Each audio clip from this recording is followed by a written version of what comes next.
Hey, Nerdcore News fans, Josh Alston here, and I'm with the legendary, the man himself, Alan Oppenheimer. Sir, very nice to meet you. Great pleasure. In case you couldn't tell, the man has done so many iconic voices, I'm only going to be able to list a few of them right now. From Skeletor, from the He-Man series, he's lended his voice to things like Transformers, the Smurfs, all Falcor from the Neverending Story. The voice, I guarantee you would know it anywhere if you heard it. This is the man who brought it to you. Sir, how you doing this day? I'm just fine, thank you. You remember more of what I've done than I do. That's very good. Well, see, it's one of those things that when it affects your life and your childhood the way that it affected mine, it sticks with you. And I will say here, live on the record, I'm a huge fan. Thank you.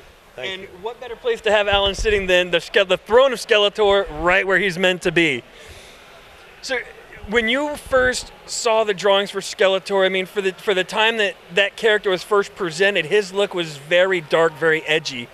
When you were shown the character and told, this is who the character is, have at it, did you come up on the voice on the fly, or was it something you developed over time, or? No, I immediately came up with a voice, but the attitude, turning it into a comedic villain, that happened about the first or second episode, because I always try to inject comedy into everything I do. And I thought it'd be much more interesting if he was a villain with a comedic edge than just an evil villain, which gets boring after a while. So they began to write for me, because I ad-libbed things like, you idiot and dimwit and get out of here, you fool. So they liked it, so they began to write for that. See, that's something I always liked about Skeletor, is he had this giant, menacing look to him, but he was so comedic. He was just that guy who just couldn't find good help. That's funny, yeah. Now, you have the character Skeletor, who was a very dark and edgy character for his time, but then you turn around and you do something like Vanity Smurf. It's such a jump, it's such a difference in characters. Is it the same thing for you, though? Is it just injecting the same comedy, finding the character in there? Well, first place, the Smurfs was a comedy show. But you look at the drawing and it gives you an idea of what to do. So because he was self-involved with a mirror, I just made him that way. Very fey. And just so self-involved and prissy. It just came that way. Well, kind of like the early Gorgeous George from wrestling. I guess so, yeah. Yeah. Now, jumping in front of the camera... Let me just interject here, because they also gave me Merman. Now, Merman was in the water, right? Mm-hmm. So that's why I talked like I was in the water. See? It just happened. It had to happen. Okay, that raises a whole nother question for me. In doing two characters in one show, inevitably the characters interact, and you've got to jump from one voice to the other. Doesn't that get confusing? No, actually I did 4 characters, and sometimes I would talk to myself. So I did Skeletor, Merman, I did Cringer, the cowardly Cringer, and I did Man-at-Arms, which is just a straight voice. And sometimes I would have to talk to myself back and forth. But it was easier for me to do it like that than it was to do all of Skeletor, then go back and do all of Merman. To actually interact with myself was more fun and more presence. It was immediate. You were the voice of Falcor, the Luck Dragon. Was that a little bit different for you, or it sounds more like your natural voice, but getting to do the character without really being able to see the overall? Well, that was another thing. I auditioned here, and they were recording it in Munich, Germany. So when I got the part, they flew me to Munich for a week. But again, I look at the cell, I look at the film, and I see the interaction between what's his name, the boy. Atreyu and me. So that leads me to come up with a voice.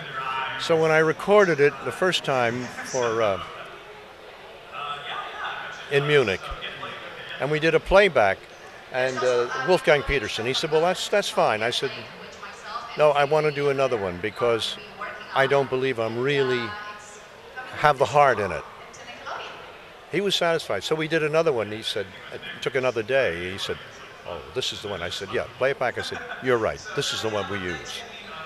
So it's a matter of becoming the character and working with what you're given. I mean, I didn't know it. When I auditioned, all I saw was a script and a picture. But that gave me an idea of the voice. It's becoming the character. And that's actually something, as a voice actor, you often have to imagine the character, imagine the facial expressions, and a lot of the people nowadays, especially with a lot of the animation, the drawers will then draw the character after the voice is done. But in your day, it was the exact opposite. No, it was done just that way. They present a picture and a storyboard, but they haven't actually animated yet. So we record it like a radio show, and then they animate to it. The other way, if you did it, if they drew it, did the show first, and then we had to put the voice to it, it wouldn't, it's called an ADR, and it would not work, and it would take forever. You'd be limited by what they drew. This way, we did the acting, and they drew to us. I've met some people at these conventions who, He-Man Master of the Universe changed their life, like you. But 4 people, came up to me at different conventions and told me it saved their lives. They were actually, as young people, contemplating suicide. Their life was so dysfunctional, their family. And they saw an episode with the moral at the end that gave them the courage to overcome what their problem was. And they were grateful to me. I was touched. All I did was do the show, get paid, and go home. You don't realize the effect it can have on young people like it had on you. And that's the true mark of a legend, is putting his name to only that which is quality. Sir? They don't write quality much anymore. No, not in Hollywood. Thank you so much for being with us today. Pleasure. Ladies and gentlemen, Alan Oppenheimer, not only a legend in the business, a man of class. What can you say? For Nerdcore News, Josh Alston, we're out.